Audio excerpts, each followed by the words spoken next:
believe him, red flags, like get out of there, all that stuff. It's the person telling everyone else it's okay to sit and do nothing. It's terrible.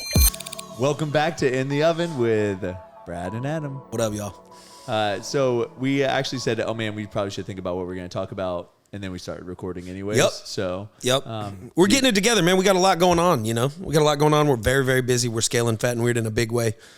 We both got some real estate that we're trying to move. And honestly, from a business discussion, I would like to jump into this. I think we've briefly touched on this before, but the saying was every millionaire has 6 or 7 streams of income, right? Yeah. And for a while, we had our online coaching, and then I had our real jobs, and then we started Fat and Weird, and then started the clothing company, and then I started doing real estate.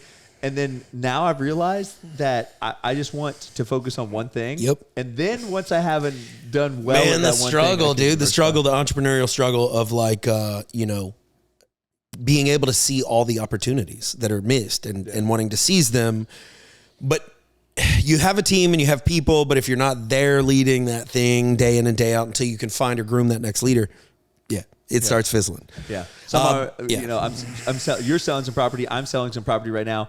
And I'm ready to sell this so I can just take the money, invest it into Fat and Weird, and go. Absolutely. Blow this mother effer up. It's funny just how things have changed, my I guess overall idea of the way that you're supposed to do things. Yeah, man. Yeah. Well, for a while it was just so easy to grow a business to a, nothing huge, man. $2 million a year business, couple nice, decent returns in my pocket, and then go do the next thing and get that stabilized. But no, you're right, man. Now I want to build something very, very big. Yeah. Like the restaurant group would have been big, but everybody started, infighting and bickering. I would argue could be bigger. It could be bigger for sure. But we're a household name. Yeah, dude, we're going household name status. We've talked about that. It's very, very, very exciting. So, So you want to tell them next week we roll out with Cold Stone? Yeah, that's right. So we got a launch. We got a hard launch date with Cold Stone. The 17th? 17th of January. Yep. So you guys will be seeing this. Yeah, it'll go. This video will go live on the 16th. So boom. So go check out. Yeah. Well, so we've already done a soft launch. So we've piloted some stores in Florida. Now we're expanding over into their home turf where they're from in the Arizona market, and that's giving us time to kind of finish our media package, finish our brand guides, and everything else. And then, I don't foresee any reason why we don't go live with 1,300 plus stores across America, man. Right. So that'll be cool, man. That'll really give us that seal of credibility. Seal of credibility. Everybody knows Cold Stone. Everybody knows the name. Everybody knows it's good. It's a retail space, man. People, buyers change, genres change. They're working on stepping up their brand, but it went from some place that people went to a lot to people don't go there nearly as much. Right. There's a lot more competition, a lot of reasons, man. Same reason why Fat and Weird has kind of struggled and stuff, but they think, and we agree, that our brand, our kick-assness on social media and across the interwebs, if you will, can help blow that brand up and really add almost a quarter, add almost 25% to their top-line revenue of what they're used to doing, AUV-wise. And, that's killer. Yeah, and then, just talking about Fat and Weird, Fat and Weird is the best suited to bring gourmet cookies to the masses no one else can do. So when you're running a business and you're just trying to find revenue, you start making new products and you try to cast the widest net that you can cast to get as much fish as possible. But as you kind of get bigger and bigger, you realize that, okay, I've got all this bait fish, with this wide cast net. Now I need to put this bait fish on and start fishing for the big fish. Well, and truth of the matter is, the more you do, and it's wild, and it takes a while to realize this, but the more you do, the deeper your pockets have to be to do it. Yeah. So if you, bad example, but run up against Walmart if you want to. Otherwise, you niche little boutique business, niche little product, you can build a hell of a business right around that, but if you want to sell everything, so, it's kind of tough, figuring out what the right moves are, right? You're at the head, you're in charge of everything for everybody. But the brand has definitely found kind of ground on where we're going. The huge opportunity in both food service and wholesale, I think, is really going to take this brand places. Yeah, we can't even imagine yet. Probably. Well, yeah, and then I guess since we last talked, we haven't talked about it, but Publix is rolling out with us. Yeah, they're doing both our wholesale packaging, which, you know, like you guys know, the 4 cookies in a bag that you take and bake. And then they're also doing already baked and packaged cookies that we're just shipping to them as well. So that's like really big deal for us. Obviously, we don't have the volume numbers, completely squared away, but they're going to have those to us hopefully sometime next week, just so we can start preparing for that. That's right. Yeah. That'll be exciting, man. We got, 35 pallets sitting over in a bonded warehouse over in a town an hour away from here. But yeah, we're scaling up. We've got partners. So we've got offsite storage partners. We're building our, inventory software management partners. We just brought on a new teammate to handle more accounting and stuff for us to really kind of expand the accounting side. Because APAR is going to be nuts at scale. We're partnering. I know you guys have talked to you about our Utah site that we're spinning up, but we're now in talks with a Georgia site. So that'll be cool. That'll allow us to kind of transition more to what we want to do out of here, which is R&D, proof of concept, and then really finding our sweet spot. We're going to do a lot of the same things we've always done here, but as we grow it, having partners that can help that volume gives us like the time and really attention. That we can be nimble. Yeah. Well, we can keep doing what we do here, which has been so flexible. Right. But just when you start building for mass automation, it's entirely like, you're making one. Yeah, I mean, making one flavor. You know, I think I've said this when 10 million of them. When we started Fat and Weird, I thought it was going to be like this, like, one day a week we are going to bake some cookies and we're going to ship them, 1-2 days a week. I thought it was going to be this side gig. I don't think I ever would have imagined, I know I never imagined that it would be what it is now. I think it's been like obviously iterations when you realize like there's another level and then you're like, oh, I want to get to that level. And then you're like, oh, there's a level beyond that. Right. And so now, if you would have talked to Brad 5 years ago and told him, hey, man, you have a 10,000 square foot facility. You just got approved by the city to add another 13,000 square foot on. Boom. And, Publix is wanting your cookies, Myers, HEB, distributors like Benny Keith and stuff like that. I would have been like, are you crazy? But it is really wild. I don't know. That's just like, I just want to be more grateful because it's so funny. I saw a quote that said, you should already be happy because you already told yourself that you would be happy once you accomplish the goals you've already accomplished. Okay. So there's a lot of people that have said like, I'll be happy when this, and then they get there, but instead of being happy, they're like, no, now I have to get here. Yeah. And so some of that's hedonistic principle too, though, where like, once you've tasted the good life, it's hard. But yeah, no, I mean, grateful, top of mind, being present, giving yourself the gift of presence, if you will. This is, It's hard to do. Well, yeah, it's hard to do, especially when you worry about like you're anxious of the future. So sometimes you feel like I can't enjoy the moments I'm in because I'm so worried about everything that's coming. And if you can keep grounded, which I'm kind of reminding myself here, not that I've got it all figured out, but I got kids. They're getting older. They're gonna have needs in the future. I'm like in the back of my head, I'm thinking I gotta buy my daughters a house at some point. Because that's been I do. Mind. So like. Yeah, the grind is real, boy, but I like it. I live for that.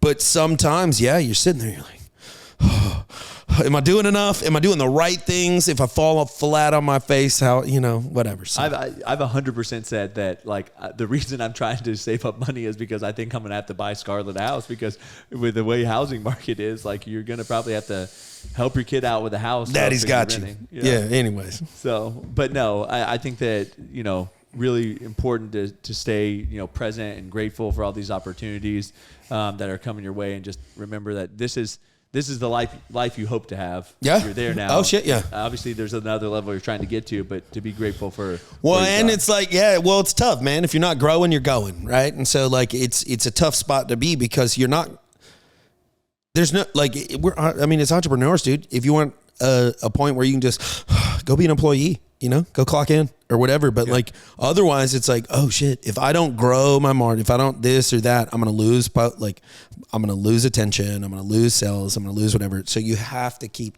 pushing.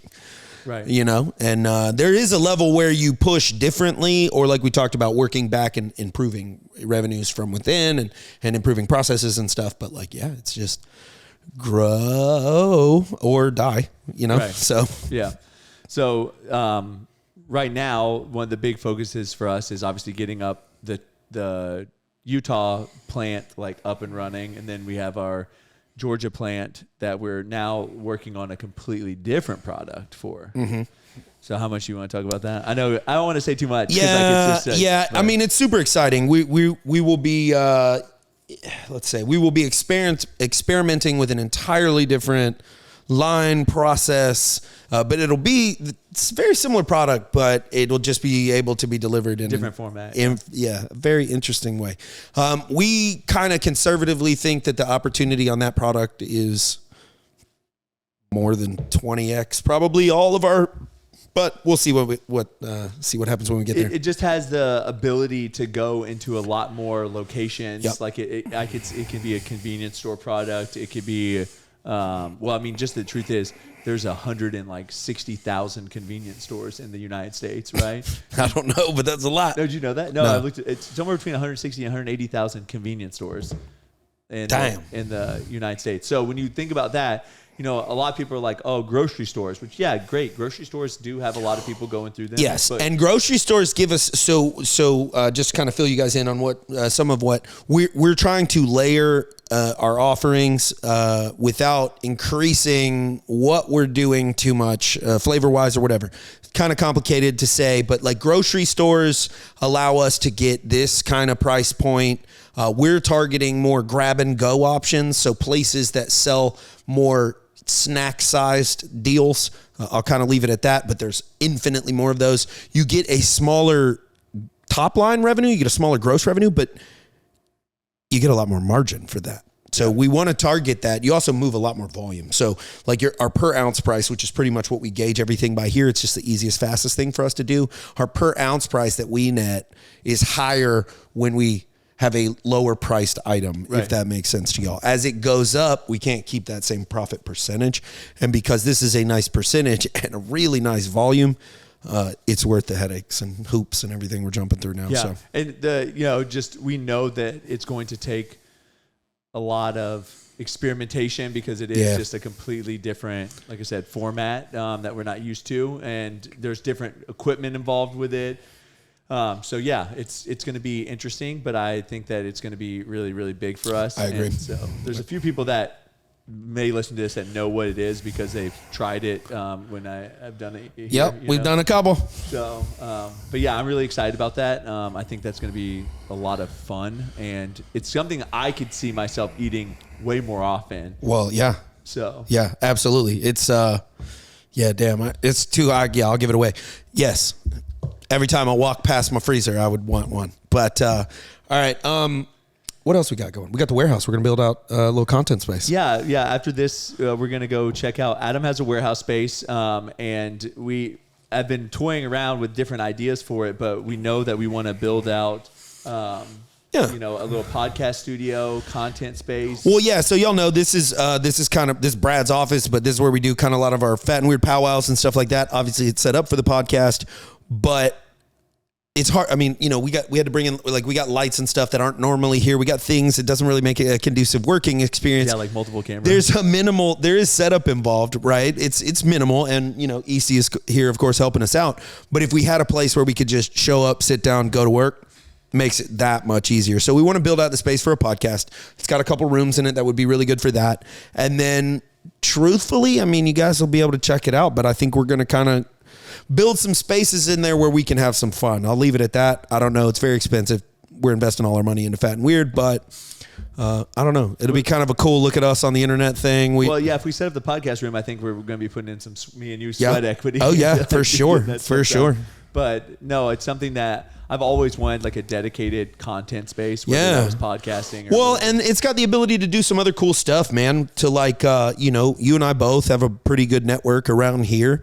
And kind of if you build it, they will come. I mean, those of y'all that check us out in Panama City, I mean, I've talked to several of y'all already, but it's always good to hang around the right kind of people. And, You and I are both fit people. We know we'll have a gym in there and some gym space. People can glean wisdom off of us, and they may want to shed some of their wisdom in a different industry back. Who knows, right? Right. But just kind of a fun space. Plus, the world's going to shit, so I want to have a compound. I know you do too, where I can just be like, the world's going to be pretty shitty this week. Let's just hang out inside here, and it's got everything you need. So speaking of the world going to shit, I follow an account on Instagram called House and Habit, and she follows all kinds of stuff, a lot of the political stuff, right? Yeah. Recently, they're talking about how Taylor Swift was actually a plant by like the liberal, like for psyops to get young generations to like vote on the more liberal things. But no, it was an interesting article because they just talk about how nowadays the amount of pull that certain people have to 100%. sway, to influence people's decisions. Yeah. And now they're talking about like how that could be utilized for voting and other things like that. So. Oh man, yeah, that's surface deep. Yeah, you can go as deep as you want to on that. I mean, what's going to be hot? What's going to be whatever? It seems to be almost algorithmic.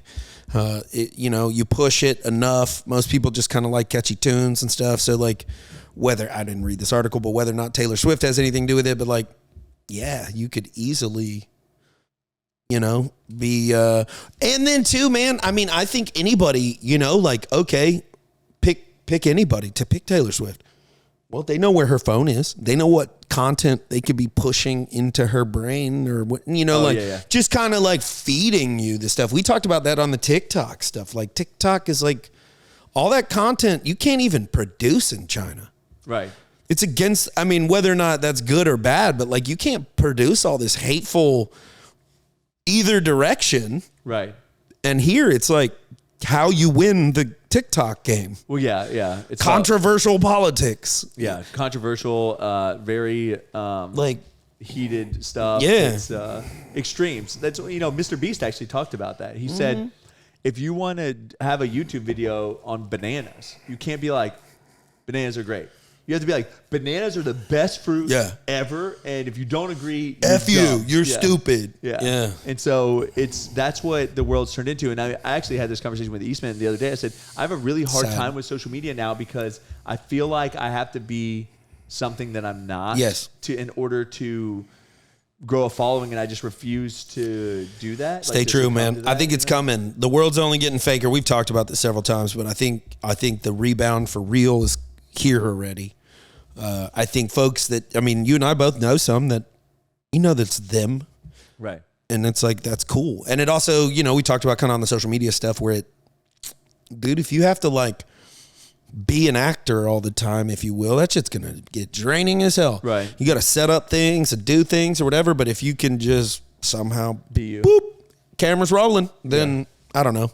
Well, yeah, I actually saw... I've seen like Grant and them do it. Ryan Panetta, the way just people just whoop, they do it. They're talking already. Yeah. They're not even, they're not even making content. They're just getting their life on camera. Right.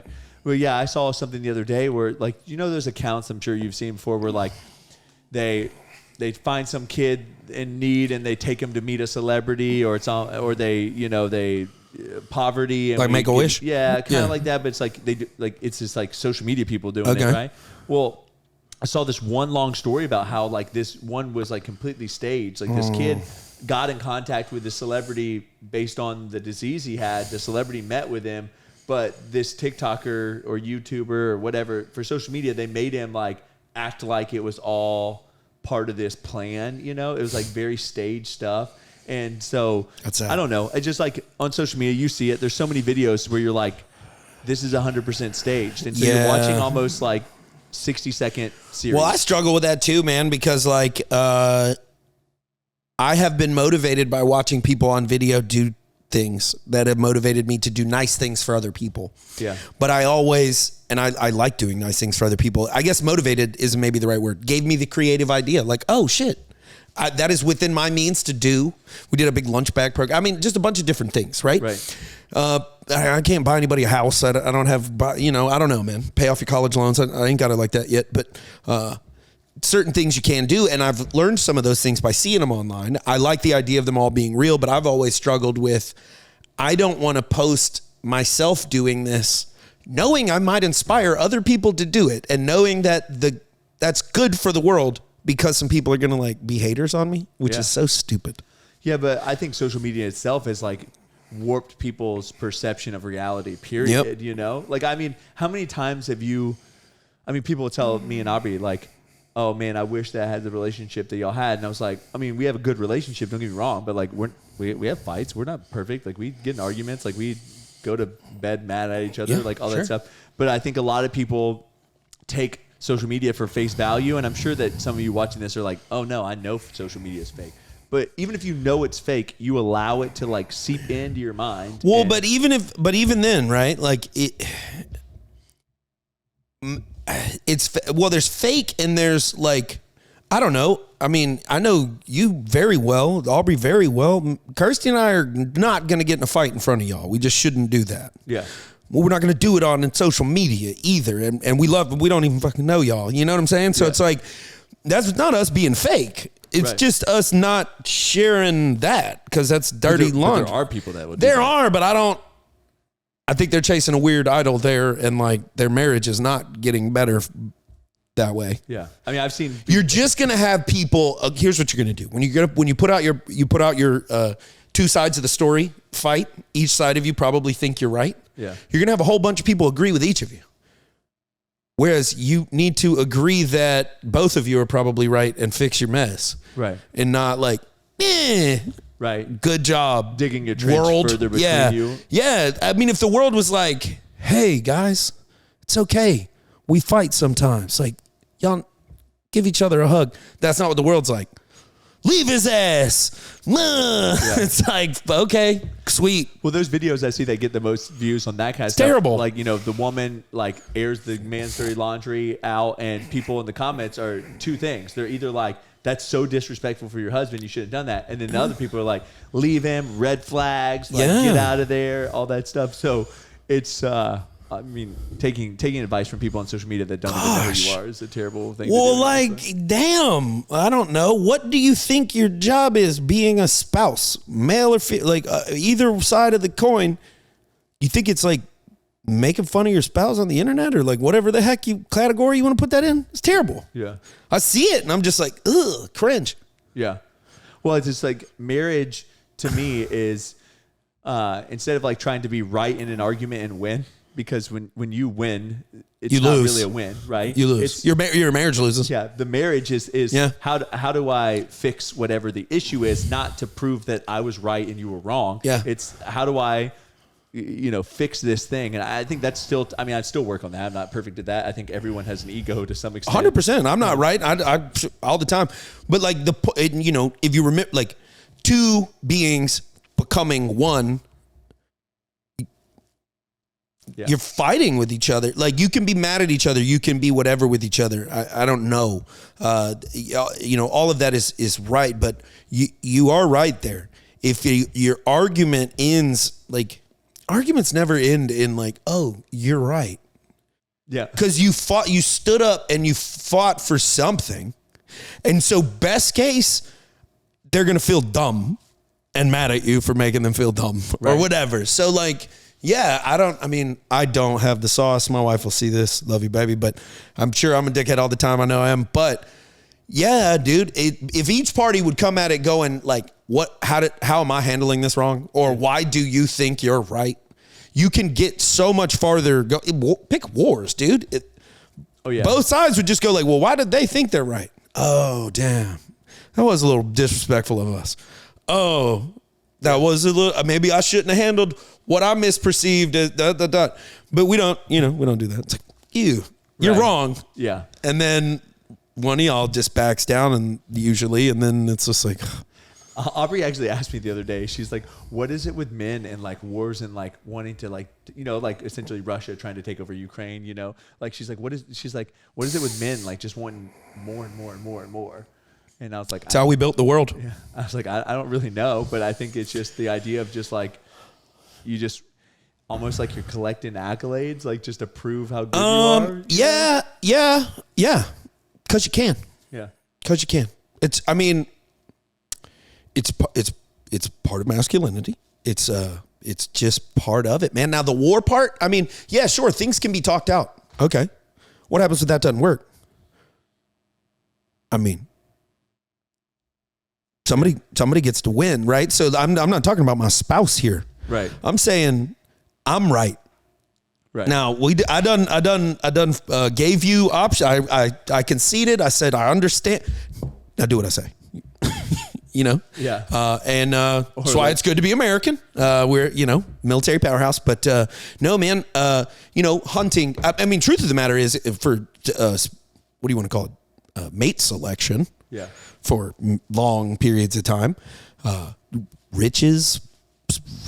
All kinds of things, man. I don't know what ages we're talking about here, but like currently, we say Russia, Ukraine. Well, that's just a political cover up for some bullshit that's going on in the world. But right. Yeah. And then, so you'd have like that don't really fall into my category. Was it Ethiopian tribe that like the fattest tribe members? Like big belly or something. Yeah. It's the most sought after person because of probably some religious thing.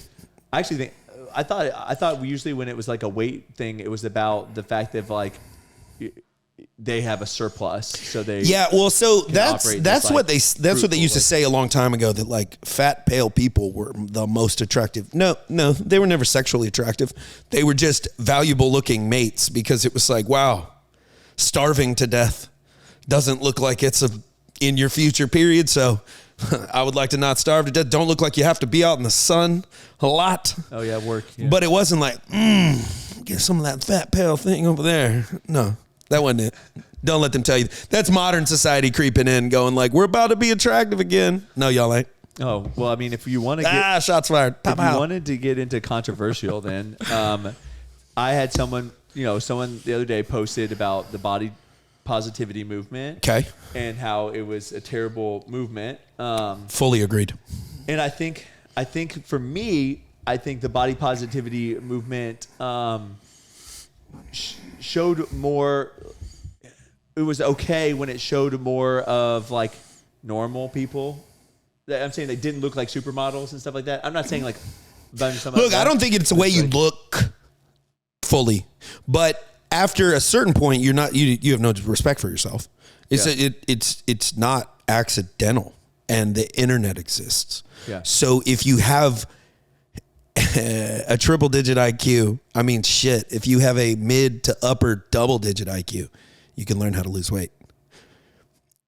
None of you watching the show have a medical, like 10 people in the world probably have some rare condition where they somehow have figured out a way to like go against the laws of thermodynamics and create something from nothing. Oh yeah. You figured out a way to store calories you didn't eat. Cool, I guess, maybe. But that shit just don't happen. And I mean, there's all kinds of stuff that fall into it, man. If you're morbidly obese or anything like that, there's a lot of health. You have impulse control problems. You have poor decision-making skills. You do not have long-term foresight planning abilities, because your ass might be dead.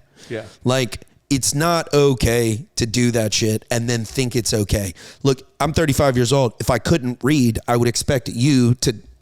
Now, look, dude, if I've got friends that are overweight, I love them. I do not heckle them. I do not shame them. I do not poke at them. But I don't invite them to go to like Beef O'Brady's with me and get wings and beer. I don't invite them to do that thing. If they invite me, I'll show up. Does that make sense? Yeah. I don't know how to say it. I will invite them to go work out with me. I will invite them to walk with me. I try to do it in the non-shameful way at all, because I'm not. Yeah. Oh, I love you, dog. Get out there, like, let's go. Yeah. Well, I think it's a lie about you care for them and you know that it would better their lives to be in a better physical condition. Circling back, the body positivity thing. Yeah. Make it like you can't read. Right. If someone said you couldn't read. It's okay. It's okay. Because, it's like a laziness. Yeah. If now, and again, when we talk about attraction, like qualities, and I don't mean sexual attraction, you show me a heavyweight person that's out there sweating, walking, I know how much harder it is for them to do that than it is for me. I know that it is. Motivation aside, dude, your joints hurt, your body hurts. You don't have the same muscle mass to carry more weight than I do carrying. You're not used to it. You haven't done it your whole life. Dude, you're going to get so much credit from me, right? Like, so please believe it's the person who is sitting doing nothing but telling everyone else it's okay to sit and do nothing. That's terrible. Yeah. It's terrible. Well, I mean, I think I look at it as like, do you think I want to eat that whole loaf of sourdough bread with butter? It's delicious. Yeah. I would love to just smash a whole bag of M&Ms Yeah. every night. But I don't, because I know that it's not good for me, and it's like it's a short-term pleasure. Right. And you're looking for long-term. So you're saying impulsive was like, no, don't get me wrong, man. So, and I'm going to use a different analogy here, but I was a coach for a long time. So I used to use this analogy a lot, which is like debt. If you have a surplus, a ton of fat on your body, I think of that like credit card debt. If I were helping somebody get out of debt, if you get 30 grand in debt, no, you don't get to eat out, period. Right. Yeah. Ever. Yeah. Ever. But he's eating out. Don't worry about him. He's got $2,000 in debt. Yeah. He gets to eat out every now and then. Manageable. Don't worry about it. That dude's debt free, man. He gets to eat, right? And so, I know plenty of people, and it's always like and again, I would deal with people that would come in, and it's perception is reality and stuff like that. But they would come in, they didn't believe anything, and they'd be like, "My coworkers had a whatever," and I'm like, "You're not your coworkers." But you can tell immediately that the lens that they view the world through is now all of the bullshit that they can't eat. Yeah. I'd help people try to lose weight, and they'd be like, "You just don't understand. I just love food." And I'm like, "No, you don't understand. I love food. I go ham in the kitchen, boy, but I'm using gourmet ingredients, quality things. You love food, so you eat a number 3 at McDonald's? No, you're a fatty. Like, fucking change your brain. Like, that's not loving food. That's hating yourself." Yeah. I mean, like, yeah. Loving food is like, man, I got too much weight. I'm like, "What'd you eat?" They're like, and it doesn't even have to be like A5 Wagyu or anything, but it's like, man, I made some brisket, and I smoked it, and I did this and I did that. I'd be like, "Oh, okay, this dude does love food." Right. But you're like, "Man, I pounded 2 boxes of Cheez-Its last night." I'm like, "Man, I love Cheez-Its. I would love to pound Cheez-Its." Yeah. I just can't do that to my heart. Yeah. Well, I think, what you're talking about too is that you also reach a point, like we said, where it's just not healthy anymore, and it's not good for your longevity of life. And so you have to look at it as like, am I willing to sacrifice however many years of my life for a possible cardiovascular disease? Yeah. Well, dude, and I'm not even talking about pinchable. Like, we all got a little pinchable on us. I don't care about, you can be soft, you can be whatever. I mean, when it hurts to stand up.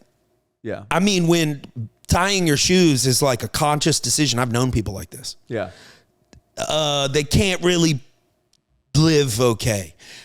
You don't need to be able to go like necessarily. Well, see, I don't know. I actually disagree.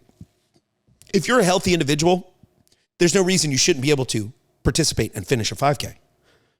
I don't know that you need to beat anybody, but why can't you do the monkey bars?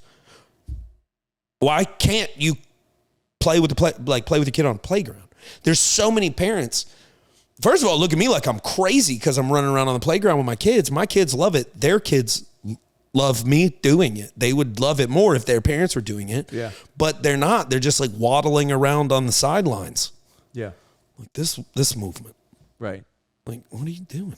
Well, for me, it's like whenever you have now given yourself like you can't breathe. Like, Yeah. literally you can't breathe and stuff like that. You're like, man, I should probably work on that, I mean, and the truth is, it's like no one's perfect. I don't think that you need to have a 6-pack and all that stuff. In fact, I think a 6-pack No, I don't is even probably care a about level of unhealthiness. Nah. And I think that the fitness realm gets a bad rap from my, Oh, our yeah. background is that we expect everyone to be in this elite athlete shape, and Yeah. that's not true. Oh, in the best shape of my life. I mean, I was not as visibly lean or whatever. I've been way leaner and much less healthy because I'm like starving myself and Right. unable to perform. I don't mean that. I mean, if you don't feel good when you move. If your weight affects your day-to-day operation. Yeah, man. Period, like, I'm heavier than the next guy, but my weight, I was heavier. I dropped some weight, but it doesn't affect me at all right now. Pull-ups feel great. Push-ups feel, all my, body weight stuff I like to do feel great at this weight. They're easier at a lighter weight, but then some of the other stuff I like to do is harder. So It's a decent weight for me. I feel okay, but I don't give a shit about a 6-pack or whatever. I want people to appreciate themselves for who they are as a person. And so the body positive part, I guess to come full circle to what I meant, the body positive part, no, you can work on your body. Just like you can work on your language abilities or your math skills or whatever. You should be happy with who you are as a person, and if you're the type of person that is constantly trying to improve, I got your back. I'm going to help you. So hear that. If you are a person that identifies as like a heavy person, whatever, obese, and you're trying to do anything about it, I love you. I got your back. I'm here to help you. If you're one of those clowns on the internet that is telling people to like, don't be better, like just crabs in a pot, pulling them down with like, fuck you, man. Like you're just terrible.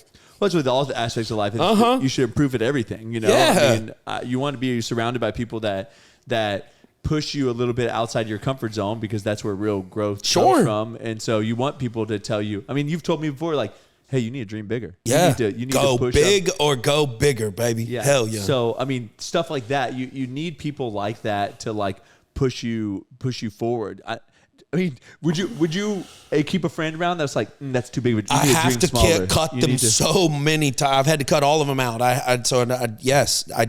No, I wouldn't. Right. And so the same thing on the body positivity side, like if someone was not trying to get you to be better, and that, again, that doesn't mean necessarily some elite athlete level, but if someone's not trying to help you improve in your life, and they're telling you that, hey, maybe cut it back a little bit, then you should I think anybody at any age, they don't have to think they need to go win the Ironman or anything like that.